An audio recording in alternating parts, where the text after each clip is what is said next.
to you, Honorable Minister, just say a word, I'm so sorry. For that very words, that is that no outsider, he himself no better. I would like to thank you once again. I resume my seat, sir. Okay, Adelbert, you may speak now. Thank you so much, Mr. Speaker, sir. I rise to support the short duration brought by Honorable Member Bahrit Tang.Namar. I don't want to lengthen my speech, and I want to go straight to the point. In fact, this is not an issue to discuss about whether we want railway or we doesn't want railway. So, you know, I try always myself to convince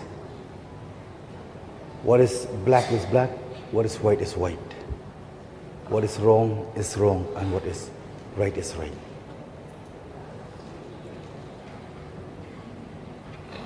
And it was really the sentiment, the speech made by Honorable Member Bah Kyrmen. Shah, I will not subscribe with what our respected Honorable Member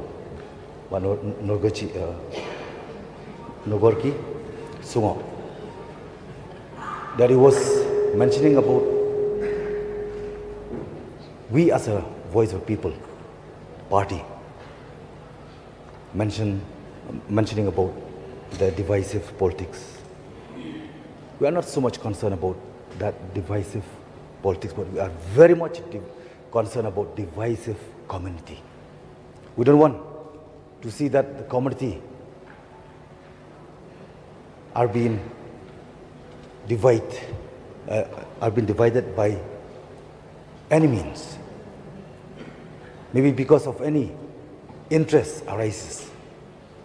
As I mentioned yesterday, that it's time not to talk about politics, but it's time to talk about policy. So I'm here to express my strong condemn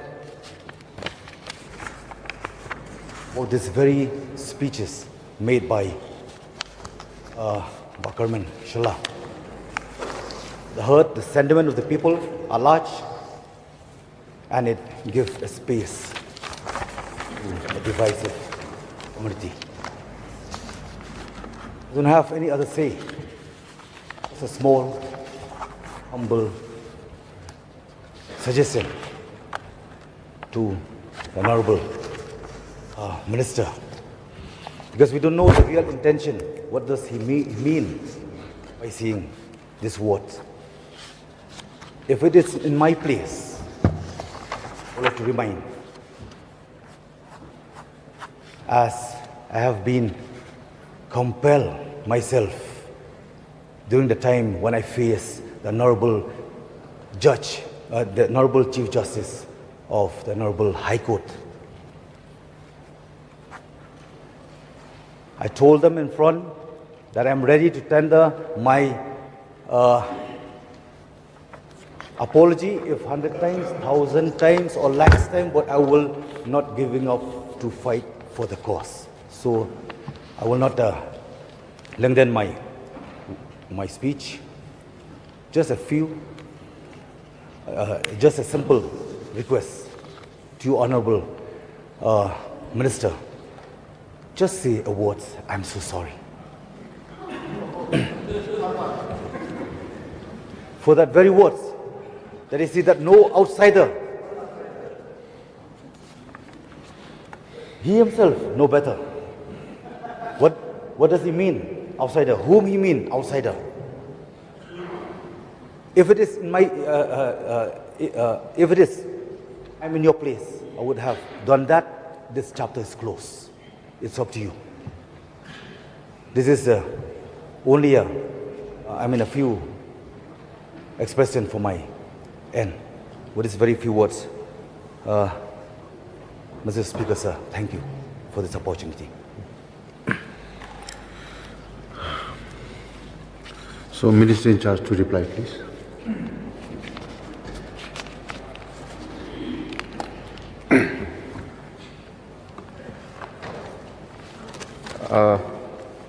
Mr. Speaker, sir,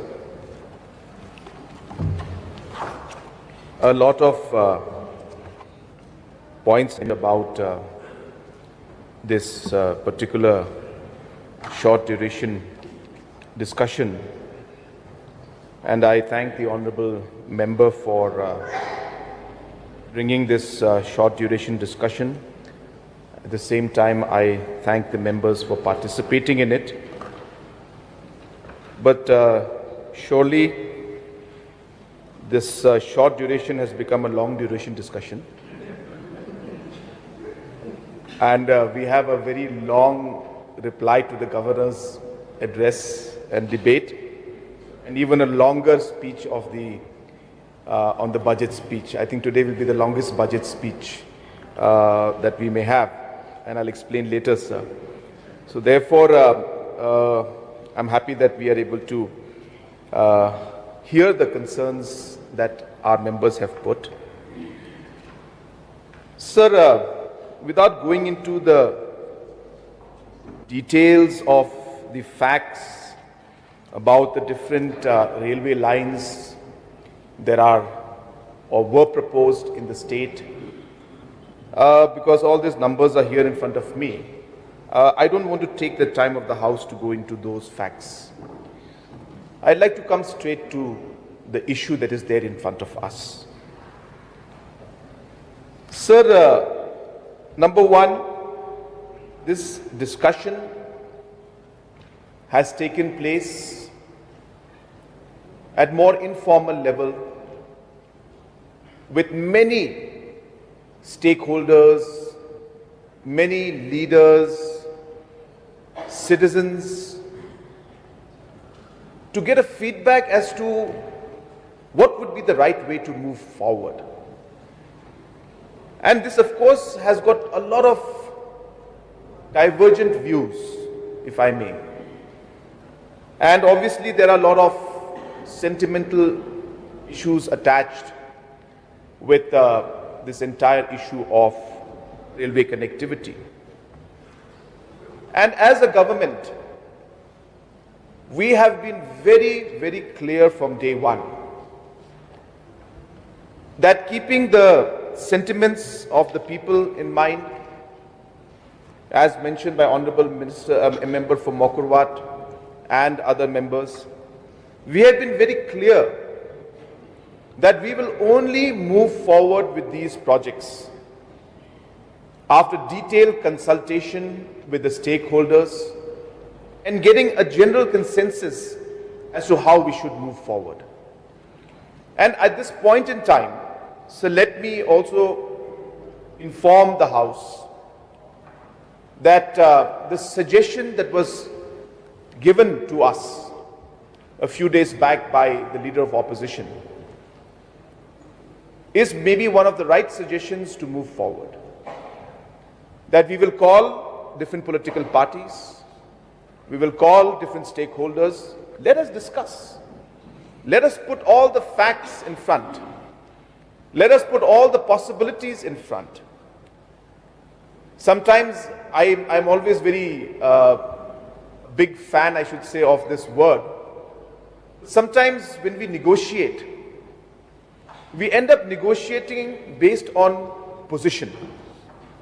That this is the position I take and I will not move from it. Whereas negotiations or discussions should take place based on issues. So, is it the railway that we are against? Because if we say that, then that's a position we're taking. But whereas the issue is not railways, the issue is influx. And therefore, it is only when we bring people together can we move from this position of negotiating on positions and coming to discussion on issues. And find a way whether we can actually address all the issues concerned by taking a different position compared to what position we had earlier.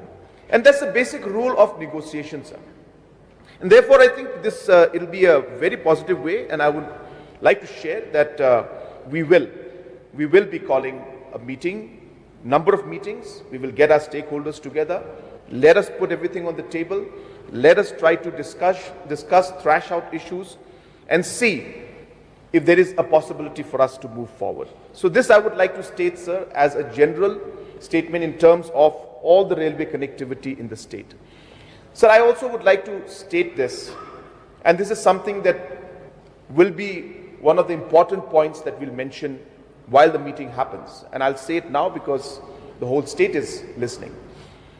That Government of India, sir, has now moved the proposals for railway connectivity to every corner of the state, to almost all the state capitals.